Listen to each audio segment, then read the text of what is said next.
Let me pray and we'll start. Father, thank you for the opportunity to gather here as your church. Just pray that you'll be with us as we go through this complicated piece. Thank you for the opportunities that you give us to witness, to be with others, and be the church. In Christ.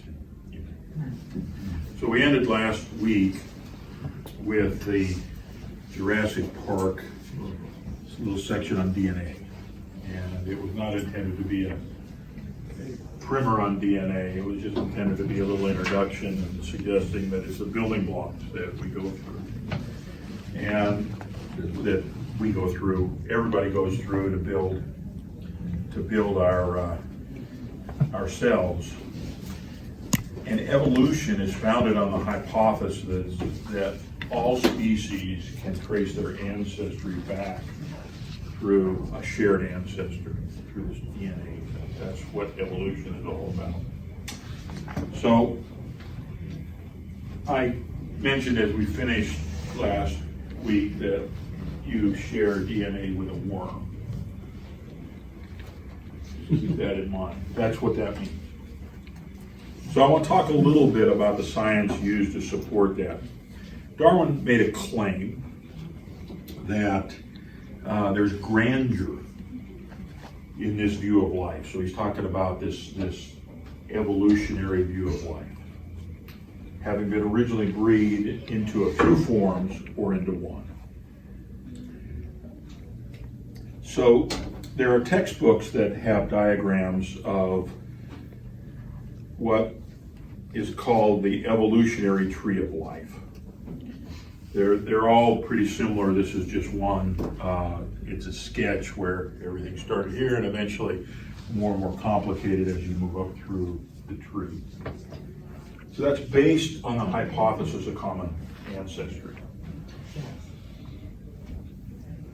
Evolutionists predict that all life will display unmistakable evidences of underlying genealogical connections. Can you think of any evidence of that we have of that today? That life exhibits unmistakable evidence of underlying genealogical connection. Think of anything? You see any similarity in these two in their face? Oh, they have eyes. Well, They're mammals. but this one might reflect this one in the way they look. So that would be classified as an unmistakable genealogical connection. Can we prove parenthood with DNA? Yes. It's admissible in court, right? I mean, for our standards, so that's an unmistakable genealogical connection. Ancestry.com today says that they can tell you where you came from by taking your DNA. Now, there's a lot of problems with that. It's not really what they can do. What they can do is relate you to people who have a similar bit of DNA, and it's a very small number of markers that they pick, but they pick those markers as being what is more, in their view, representative of where you might come from. We did ours many years ago with one of the testing groups, and my actual ancestry, which I knew on my father's side, he's 100% German, actually showed to begin with somewhere in Western Europe and Scotland and Ireland and all of that, which meant that either my grandmother wasn't telling us the truth or something was wrong. Now it's evolved to where it now shows Germany and those roots because they've got more on their database and all they do is comparing, but that's a genealogical connection that they're trying to exploit for monetary gain. So this slide shows an evolutionary tree of life. Now there are three areas of evolutionary that evolutionists advocate that they use for primary support of their common ancestry among species. So let's go through what those three are. First, they point toward an underlying gross similarity in anatomical pieces of animals. So it's diverse across animal species, and one thing they point to, and you'll see this, is the radius of the arm, bone in the arm. It's very similar from a human to a penguin to a bat to a manatee and to a dog. They see a similarity there and they say, well, it's obvious to us these all came from a similar design. So that's number one that they point to, and that's that similarity in that anatomical structure. Second, it's the developmental stages of life. You probably have all seen this before, where they say, well, you had gills just like a fish has gills when you were in the womb. You just lose them as you mature in the womb. So they believe that that will harken back to birds and reptiles and fish because we all came from the same spot. Now, I can't argue that those don't all look the same.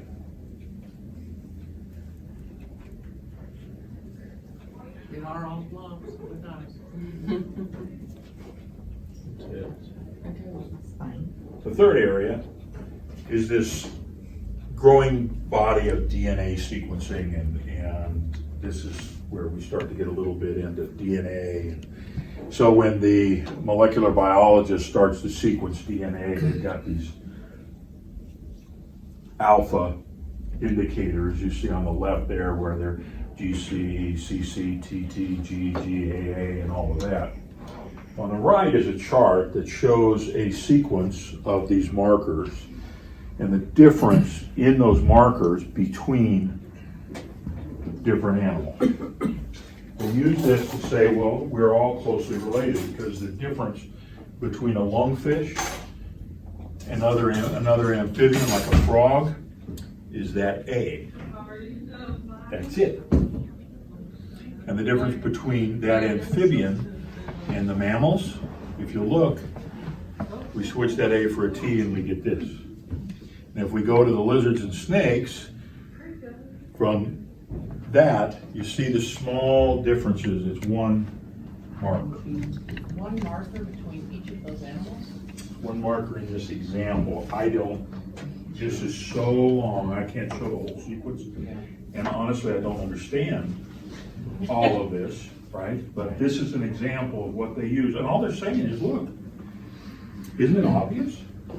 The design's the same. It's just some minor differences, and all that had to happen in the last millions and millions of years was, well, that A went to a T, and you get something, we get a new species. And that's their third argument.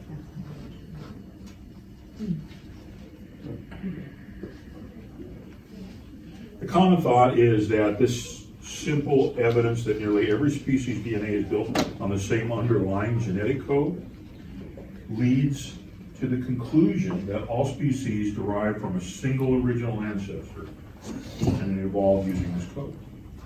It's obvious, right? So is that if I was using the tools that we gave us, and we had the OI discernment tool, what would that be, an O or an I? Wait, could you go over the O and I, because we missed that? Observation. Observation, interpretation. Is that an interpretation or an observation? Isn't it an observation? Because look, here it is. It's obvious, right? But the interpretation that they came from one another is not observation. That's an interpretation of the data, because the data is something we can observe. Right? We can see the data. Now, if I'm going to draw a conclusion from that data, now we could go through the scientific method and try to test it and all of that by changing one of those and seeing if we get a frog to pop out of a lungfish or a mouse to pop out of a frog. And I'm being a little facetious, but what's that? What came before the lungfish? Well, You know what I'm saying? Exactly, but they say it's obvious to us because through the similarity in that coding, it had to have all come from the same place. There's just been diversity over the years. So there's a fellow named Richard Dawkins, and he's an evolutionary biologist, and he's an atheist. He claims the most persuasive proof for him is in comparing the genes, the subsets of the DNA sequence, molecularly across all animals and plants. It falls on a precise hierarchical pattern, which is obviously best interpreted as a family tree. So that's pretty compelling for an open mind, right? Isn't it?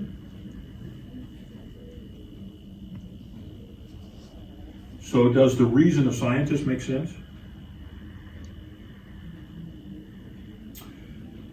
Okay, so have you ever found yourself in a collision like this before? That's reasonable, but I see these faces that are contorting themselves because of this. I've given you scientific reason to think evolution might be the case. Does your faith and reason collide at that point? Yes. Okay. So tell me how you feel about that. How do you think about that? Not what do you think, but how do we think about that? What do we use to evaluate that sort of thing? 'Cause it's a pretty compelling thing. It makes sense when you think about Noah and his ark. Obviously, he didn't have 2 grizzly bears and 2 polar bears and 2 brown bears and 2. Okay. But if you look at this and make the slight marker difference, you could have different kind of bears. But your point is that a bear is a bear. Right. Right? A bear is not a horse. Right. Okay.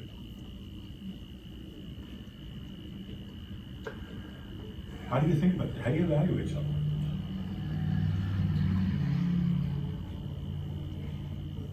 I think when I'm coming from my place of faith, I think, does this conflict with what I think God could have used also?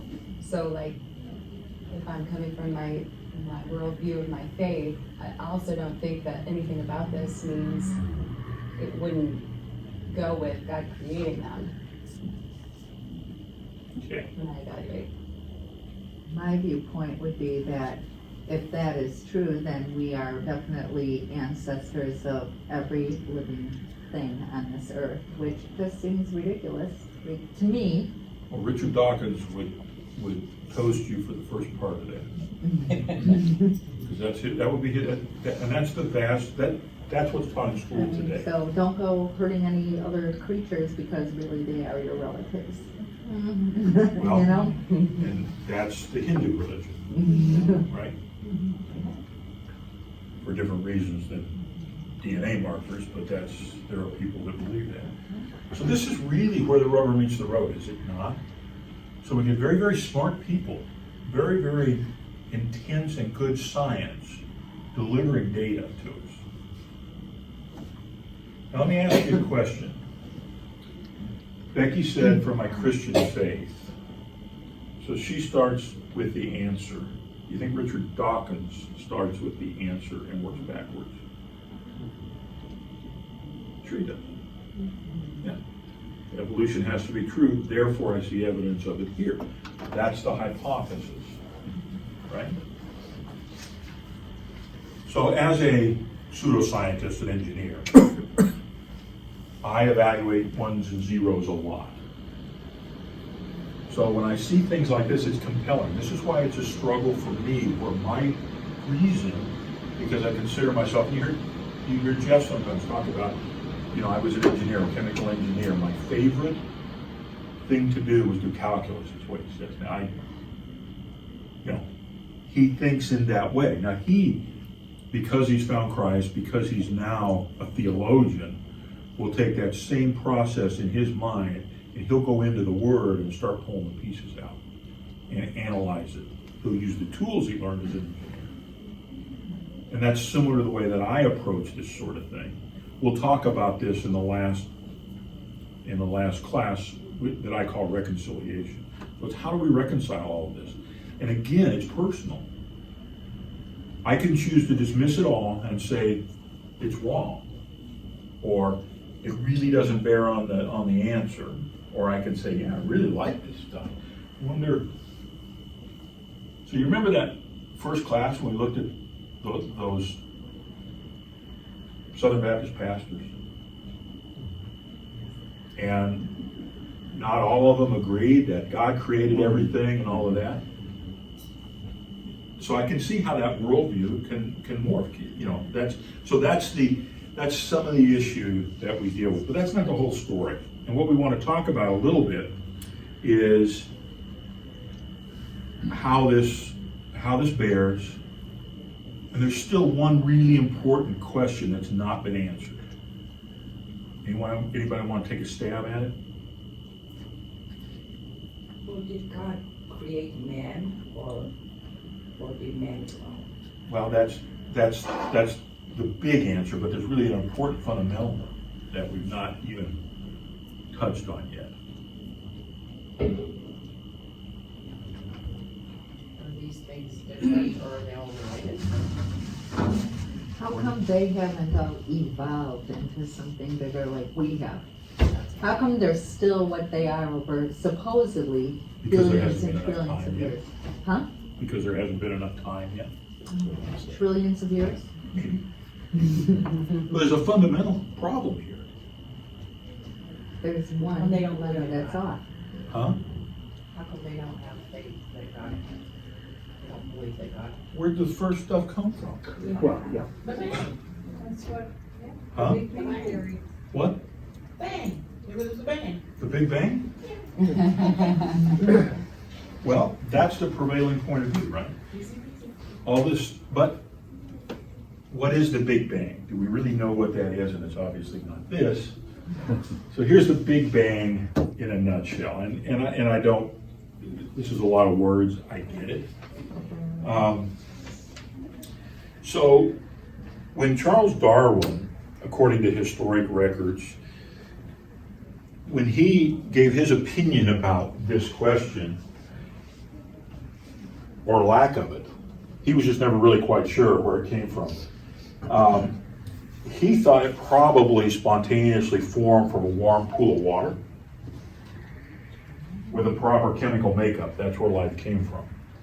And in lieu of a better explanation, we've all just kind of gone with that. Richard Dawkins said this, and remember, he is an evolutionary biologist and an avowed atheist, but what he said was something pretty mysterious had to give rise to the origin of the universe. That's his quote. Okay, so there's different opinions about where this came from. The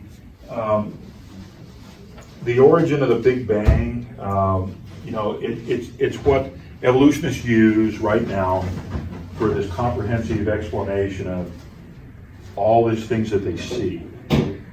And the life elements, the CMB is the cosmic microwave background.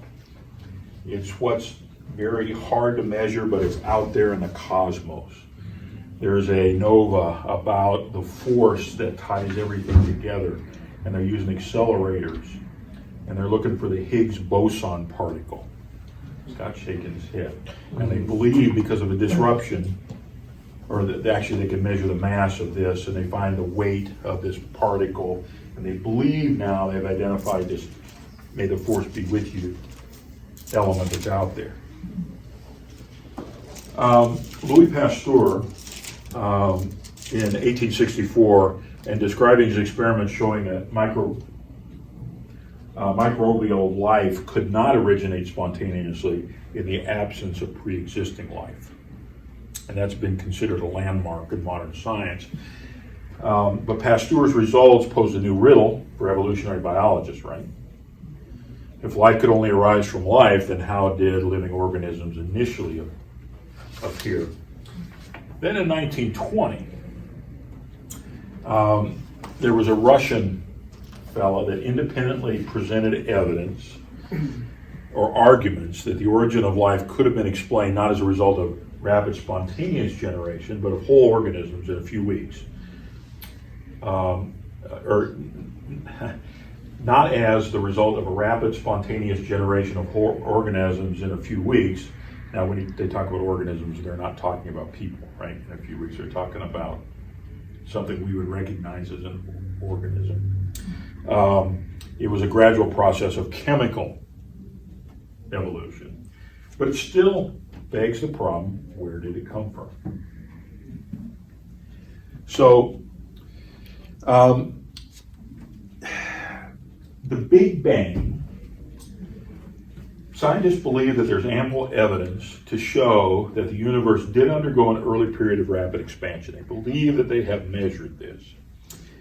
So in a trillionth of a trillionth second, the universe is thought to have expanded by a factor of 10 to the 78 in volume. Now, if you want to know what 10 to the 78 looked like, that's it. So it went from 1 to that in a trillionth of a second. Now, that's faster than the speed of light for that to expand.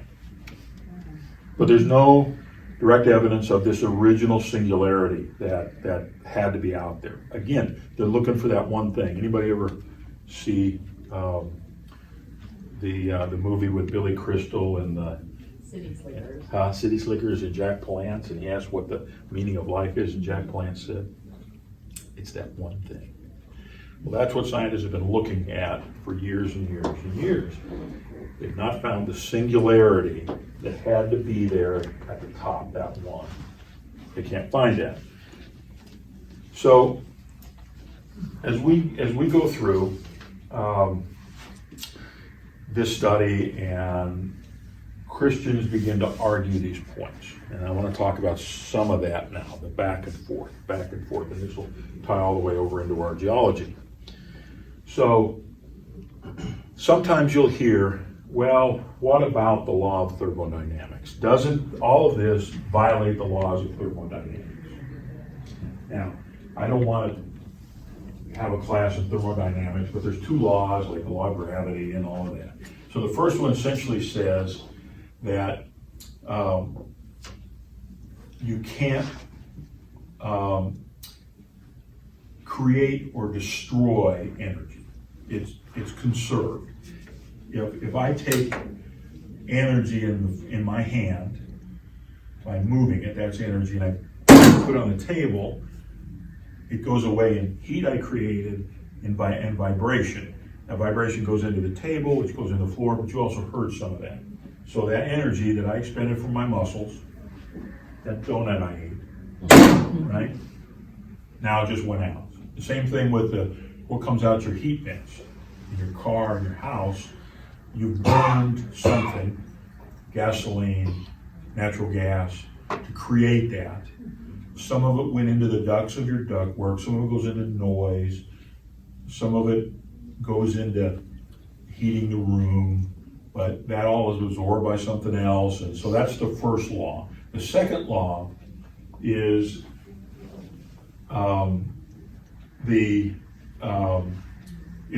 let's see. Right. And the second one is that you don't lose it. It just keeps going. So there's two. You can transfer it. Second one is you can lose it. And creationists will argue that this violates that evolution violates these laws, because it says that you can't create or destroy matter or energy, no matter how much energy can be created out of, and they ask the question, how can energy be created out of nothing? So the Big Bang, if all of a sudden you go from one singularity to 10 to the 78 volume, how can you do that when there was nothing, right? So somewhere there had to be nothing, right, at some point in time. Now the proponents of the Big Bang says that it's not warranted because there's two reasons. The first is it doesn't address the creation. The Big Bang doesn't address the creation of the universe. It's the evolution of the universe. Okay, the second reason is that the laws of science break down as you approach the creation of the universe, and there's no reason to believe the first law would have applied. So basically, they punt at this point. That's the Because- opposite of what it should be. Hmm? That's the opposite of what it would be. Well, they're saying that to accelerate beyond the speed of light, the existing laws that are there that we know today, or the existing laws we know today, just really didn't apply at that point in time. It was so different. It's a mystery. It applies now, but it doesn't. It's a mystery, right? So see how we devolve now into an argument where people are taking sides. How about the second law? The Christian viewpoint is that the formation of stars and galaxies violates the law of energy, which suggests that systems of change become less organized over time, not more organized over time. And how could a big explosion become more organized and travel faster than the speed of light? Evolutionists would say that's unwarranted because the early universe was completely homogeneous Well, how do we know? and isotropic. And the current universe shows signs of obeying the law of entropy. But they're making that up. There's no science to back that up. And then space itself expands faster than the speed of light, as space falls outside the domain of the theory of gravity. So that's how, again, it's a punt. And to Sherry's point, how do you test that? How do you know? So again, observation, interpretation. If you're discerning the way you look at this, it becomes an argument, right? It's an argument where both sides can't see back that far, right? So now we see reason colliding with faith because there's some pretty smart people that are reasoning this and they see this, and our faith would say maybe the Big Bang was God when he created, right? Maybe that was the 10 to the 78th moment in Genesis 1:1 in the beginning. But neither one of us can prove that point. Which is kind of a nice fit, because Genesis 1:1 says, in the beginning, God created the heavens and the earth. There's your 1,000,000th bazillionth second. Okay. I gotta bring it up. Earlier you said, where did it all come from? The question has bugged me for a long, long time, and I've asked it. Where did God come from? And you know the answer, the only answer I ever get, well, he always was, and he always will be. And like, to me, that's sort of a cop-out answer. It's a cop-out, but I will say that we're told that there are many mysteries. And we also, because we live in our box, we only have a viewpoint in that box. I don't care how big a thinker you are. You only have that viewpoint. We only know the world as it is today. In our life, there's always a beginning of things and always an end of things. We don't know it any other way. And because we don't know it, doesn't mean it's not. So we're going to talk about some of this in reconciliation. I want to go, that's what we're going to do the last class. We're going to talk, how do we get comfortable with this ambiguity and why has God always been? And so we'll talk through that. I think there is, in our faith, there are many unknowns or mysteries, about God, about, the Trinity, the free will and selection, and God himself, of course. I don't have my Bible, but there's the verse that says, the things known for us and our children, and the things unknown.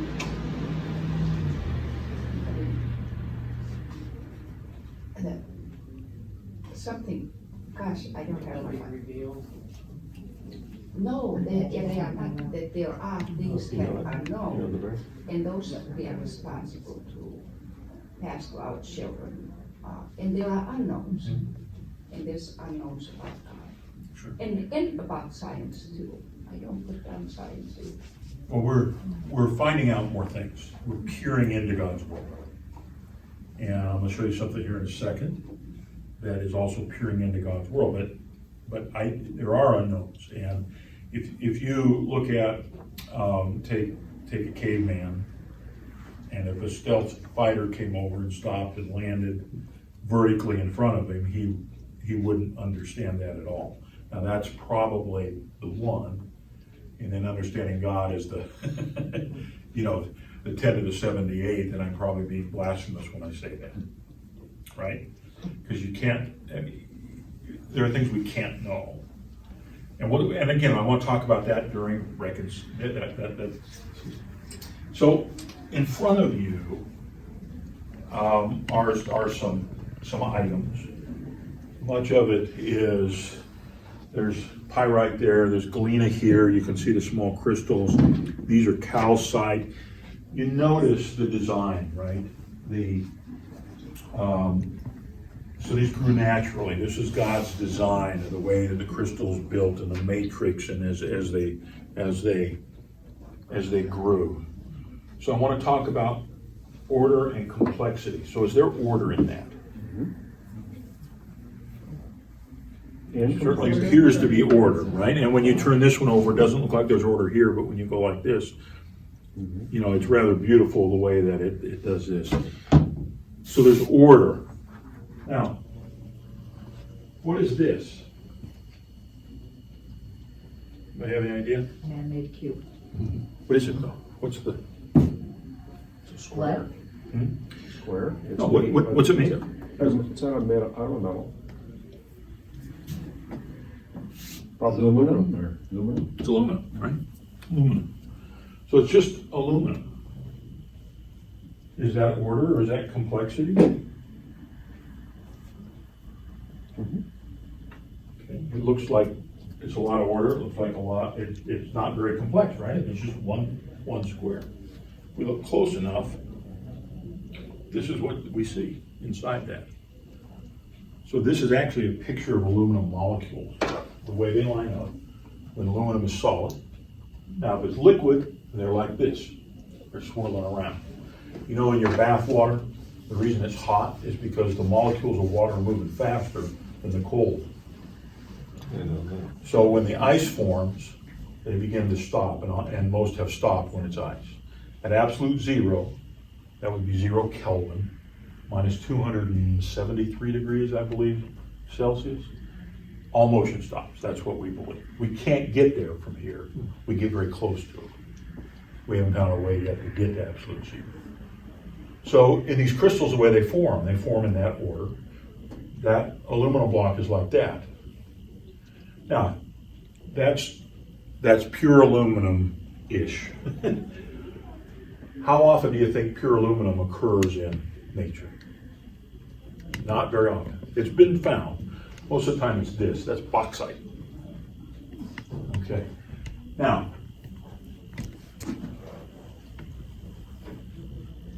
so this was made out of this and melted and put in a bar. But look how precise this is. Look how smooth it is. So now we're starting to talk about order and complexity a little bit more. Do you see this in a little different light? It's really more complex than we give it credit for being. Now it's got an order there, but it became pretty complex from there. What if I turn this into an automobile engine? Can nature do that as far as we know? Can nature do this? Nature can do that. No. All right, so now we've gotten more complex because it's taken an outside force, outside knowledge, an intelligent design, if you will, to be able just to get to this, much less an engine that runs, right? Okay. Now, 3 groups, please. 3 groups. That's a good group. We split this one maybe up. You can stay here. Little exercise. I need one person that is going to volunteer.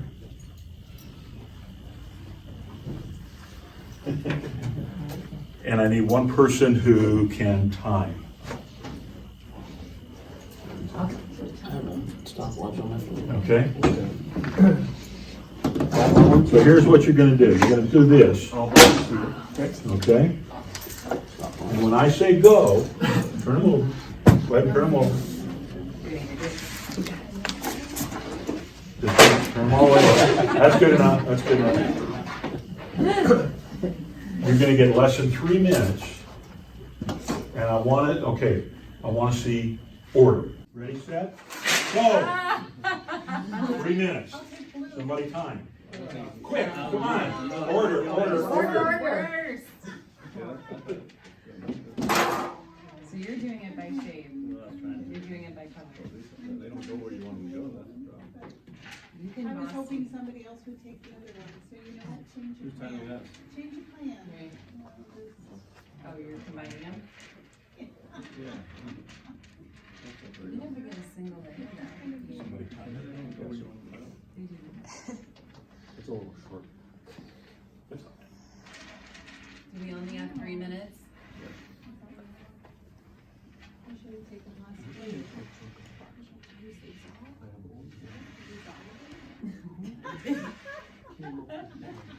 think so. Now you're making it more complicated. I didn't even know if we're supposed to talk. Yeah, just do it.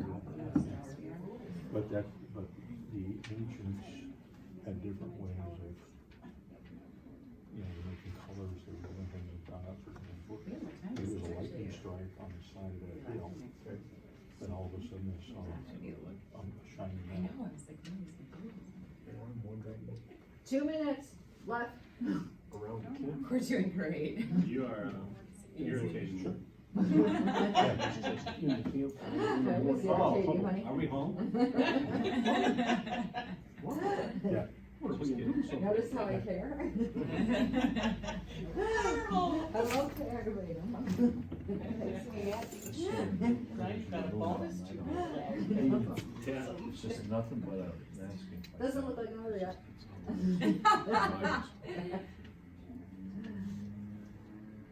exercise.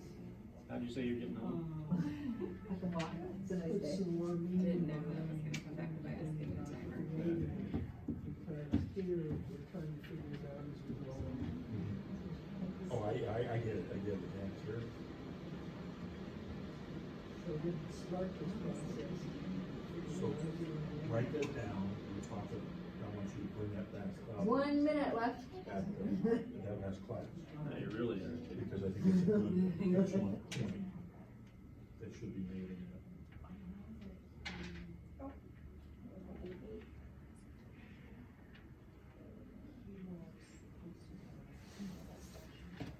This is gonna be really hard to get this undone. And just push them all, just kind of like Flare them out. burn them out and get it done in 3 minutes. But then depends upon whose opinion there is of order. Yeah. What is just order. I really like what Maddie came up with. How close are we? 10 seconds. All right.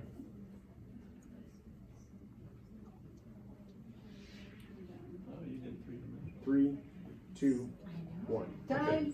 So, Perfect. how is this different than the exercise right before? Well, I feel like we had multiple factors to take into account, or additional factors like colors and shape and.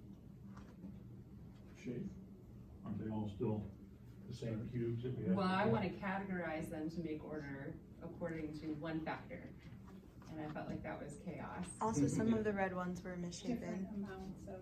What? Some of the red ones were misshapen. They didn't have anybody else.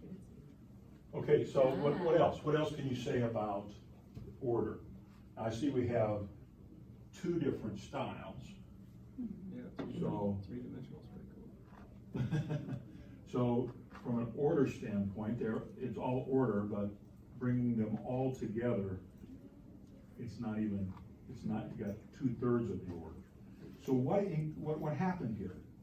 What were the mitigating factors that made this more difficult? The creator who created it, I mean, they all have different ideas. so they see order in different ways. Okay, so we increased complexity by putting 3 people instead of 1 mind to it. We have 3 minds that had different ideas. What else increased complexity? They kept stealing my cubes. The number of permutations increased. Okay, so tell us what you mean by that. Well, there are more options of how to put things together.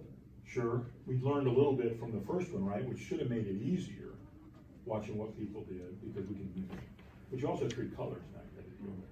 Yes. So before, when we had one solid homogeneous color, we had one person, even just shoving them together so they were on one plane, I could call that order. If I wanted to stack them up or put them in a cube, that's order. When I dumped them out, what did you think? First thing probably is that they wanted to separate them by color, or, Right. yeah. Oh boy, you know, so, yeah, so the complexity increased exponentially. Really, it was 3 times 3 from where we were before. 3 colors, 3 people from 1. So without even delving back into my statistics, I think that's 3 times 3, the complexity went up a factor of 9, just with doing that. So that's a relationship between complexity and order. Now think about DNA. So think about DNA. Okay, we're done with that. We're actually. Your last line's not, I know, not, it's not, killing me. not in order there. Now you have order. Okay, so when we and if you all can go back to where you were if you want your notes. So Sir Fred Hoyle, who was an astronomer, looked at the idea of, and by the way, he was not a creationist, but he looked at the idea of evolution. And in his mind, he just said, no, it couldn't happen by chance. It had to happen, it couldn't happen without intelligence. So to quote an article, his reasoning slams like a steel door against any kind of accidental evolution. And several have recently been proposed in one form or another to plug holes in this neo-Darwinism. When we look at complexity, what's the most complex organism in the world? The universe Animal? itself. Huh? The universe itself. Well, but animals, let's talk about animals. What's the most complex? Do we know? Think about it. Us? Man? Probably. Okay. Nope. Tiny water flea, 31,000 genes. By comparison, we have 20 to 25,000. Does that make sense? Okay. All right. Maybe it has spare parts. So let's look at a few other things. So it's been likened that the odds of solving a Rubik's Cube blindfolded is 1 in that much. Let's compare it about some other odds. Okay, getting hit by lightning is 1 in 700,000. Killed by a shark, 1 in 3.7 million. Being dealt a royal flush, 1 in 6.7 million. Being killed in a plane crash is 1 in 60 million. Being born, you being born, with all the permutations of what comes from your father and your mother, the egg, the sperm, all of that, you being born is 1 in 5.5 billion. That's how special you are. Creating the perfect March Madness bracket? Isn't that nice to know? There's greater odds on you being born. There's some debate about this, by the way, but that's the best I can do. And then winning the lottery. Okay, so those are some odds. So we start looking at the way things begin to stack up. If let's see if I can find the statistic. There is a statistic about how many lifetimes it would take for that person to be able to solve that Rubik's Cube. But an infinite number of blindfolded monkeys with an infinite number of. There you go. So, to wrap up here, what I'm trying to get across is we start talking about all these permutations of DNA and the Big Bang and where did this stuff come from to begin with. And we really have to ask ourselves a couple of questions. One is, there's some relationship between order and complexity. When you look at the number of genes we have that have to line up for us to be a healthy, functioning human being, you take one gene or add a gene. I think you add a gene, Mina, right? A Down syndrome person has one extra gene, right? Okay. You know, how complex is that? And for some odd reason, a more complex animal is a flea than we are. That's hard to explain by evolution. Does that mean that if we just keep getting more complex, we start evolving? That doesn't make sense either. So does the relationship you see between order and complexity influence your worldview? Because you might have to talk to somebody about this at some point in time and all of these things. I can't cover here any of these in depth. We just don't have time. Okay? So I want to start the geology piece. Because geology and biology, when it comes to evolution study, is connected. So bear with me just 1 second as I kind of switch PowerPoints.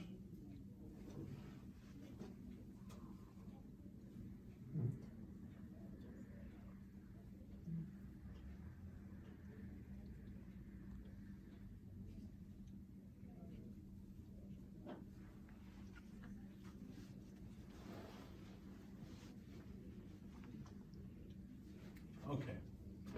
So this is geology in the fossil record. We'll spend the rest of this time on it, and we'll also spend time next week on that.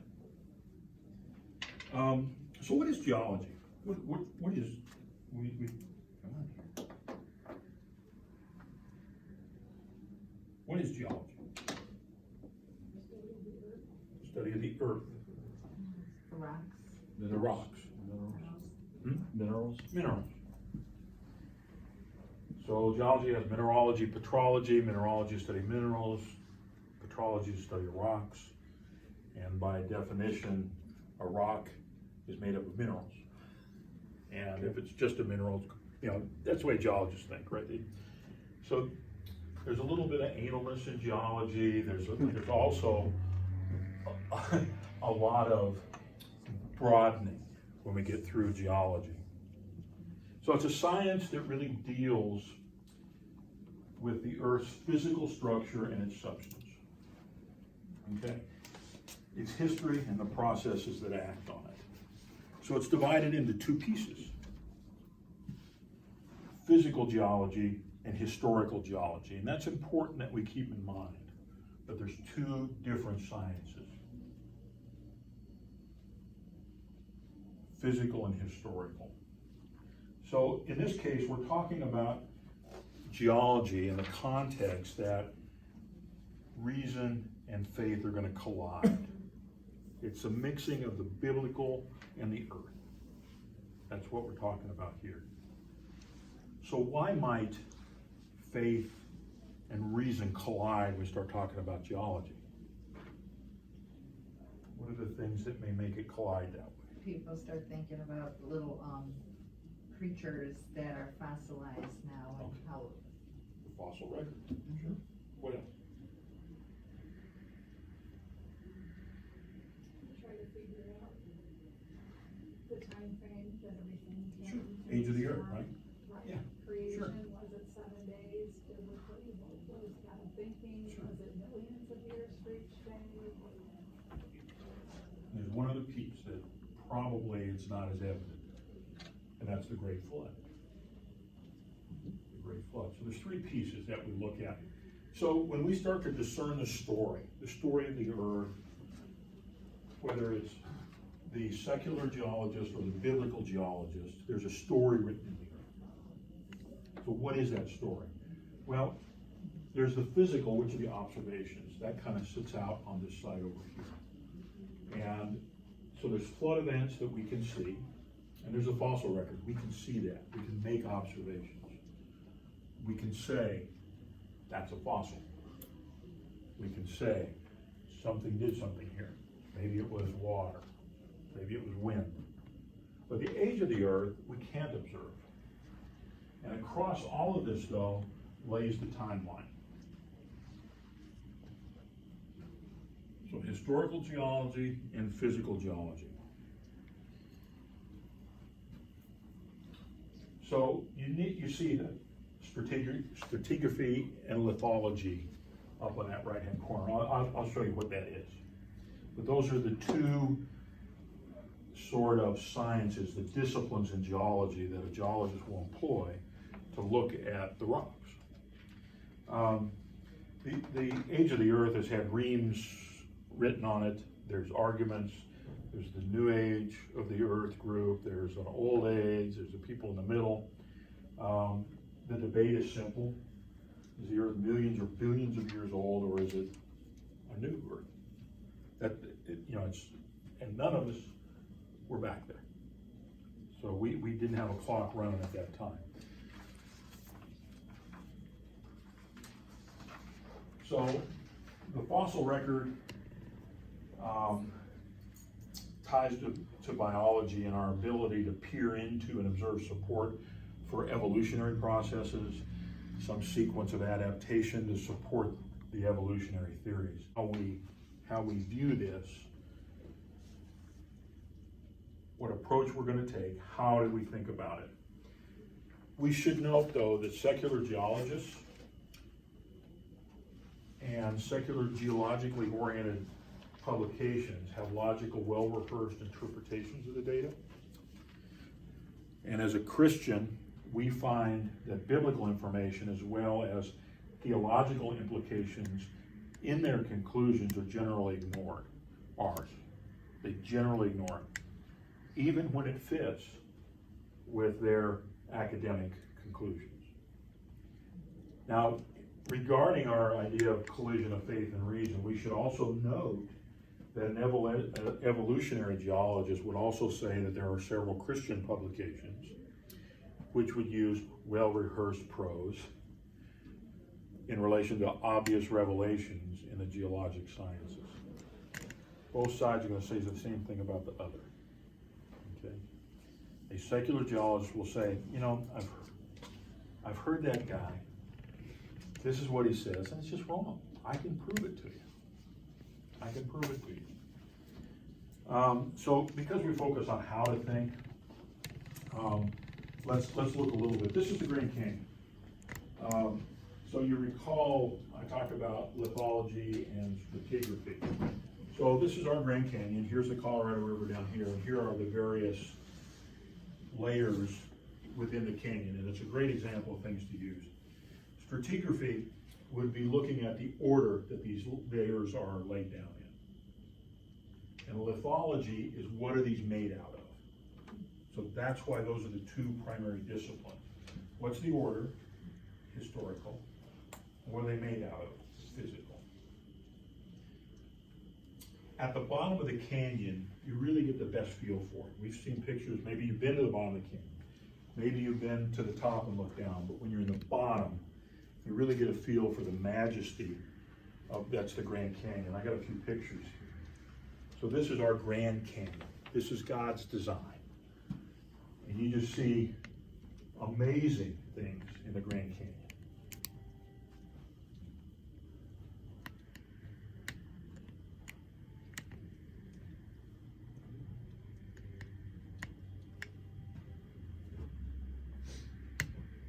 I don't know who that guy is in that lower left there. I was going to ask about that fossil. So a couple secular videos on the Grand Canyon. How did a little river make such a big thing? And that's an ongoing question. We'll talk next time about some of the dichotomies, some of the arguments within the canyon that exist, and take a biblical viewpoint of it and take a secular viewpoint of it, and let you all weigh those differences. Then we'll move to the fossil record and animals, and finish up our geology with that. And then one more class after that. What I want you to start thinking about is, how do you reconcile all of this? You know, we've heard a few comments about how do we think about it, you know, how can I understand this and all that, but it's a big deal, because remember we started with, if creation isn't true, then the gospel's not true. Because in the beginning was the Word was with God, the Word was God. So Christ was there to start creation. So we'll talk about some of that a little bit. And that's what we have for today. Thanks for taking a few minutes to go over.